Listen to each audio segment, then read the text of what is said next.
Hi, it's Penny Black and Jill Foster here for another PB&J card class. And today's card is the second in a series of 3 basic embossing and painting videos. And I was very much inspired by Michelin Mimi Jourdain's cards on her Facebook page to create these 3 cards. So I'll link to her Facebook page down in the YouTube description box below.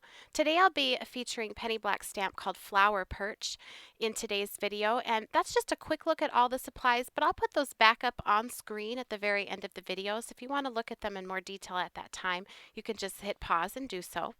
To begin, I'm stamping this Flower Perch stamp from Penny Black onto Canson 140-pound cold press watercolor paper. I'm stamping in a stamp positioning tool. I'm using the Misty so that I can stamp it a couple of times and get a really good impression on the texture of that watercolor paper. And then I'm going to sprinkle that with gold embossing powder and then heat to set. So I'm just getting a couple of those impressions there. And then I can begin with the embossing. And like I said, I usually don't do a lot with gold embossing, and I was so inspired by the silver and gold embossing and coloring on Mimi's Facebook page. I am so glad that I gave it a try because I was really happy with the results. I am painting my images and this card using Distress Ink reinkers used as watercolors. And just real quick there, you got a peek there just on a Wendy Vecchi ink palette. I like using that white palette because I can easily see the colors that I have down. And I love using the Distress reinkers to do my painting because the color is really, really vibrant right from the start. I find they're very easy to blend and control. And I'm just familiar with the colors. I've used Distress inks in my card making for a long time, so I feel like I have a lot of familiarity with the colors and which ones I like to use together.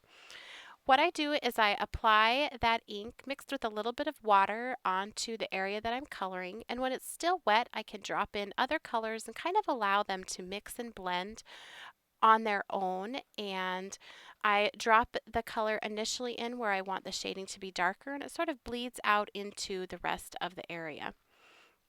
The gold embossing actually makes it pretty easy to do the coloring because it creates a ridge where the embossing is, so it's easy to stay in the lines. It also makes it easier when you go to paint a background if you decide to do a watercolor background. You don't have to worry quite as much about sort of touching the other colors like the pinks of these flowers and have them blending and bleeding out into your background. This stamp, this Flower Perch, is just so fun to color. I love this collection of flowers down here at the bottom and the balance that it creates with the flowers up at the top. I used to be a little bit scared when it came to coloring birds, but you really don't need to be. For example, on this bird, I just used one color and added a little bit of shading, and I was so happy with the result. I don't know if there's any birds that look like this in real life, but I like the way that it looked as all the colors really concentrated on those flowers, and the bird is actually more of a neutral element in the card. So with all of that being said, I'm just going to turn on a little bit of music and let you relax and watch me paint, and I will be back in just a bit.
Okay, once the painting was complete, I was ready to finish off the card, and I am using just the very small sentiment from the Penny Black transparent set called Balancing Act.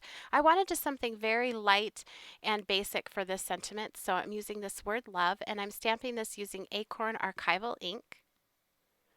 And I'm just doing it again in my Misty Stamp Positioning tool so I can get a good impression. All of the cards in this 3-part video are a standard 4 1/4 by 5 1/2 card, so I just mount this painted panel onto a standard size note card to finish things off. I thank you so much for watching. If you enjoyed today's video, please be sure to give it a thumbs up and subscribe to our YouTube channel. You can also connect with Penny Black on Facebook, Pinterest, Instagram, Twitter, as well as on our blog and Facebook page. And I will be sure to link all of those for you down in the YouTube description box below. And here is that complete list of all the supplies used.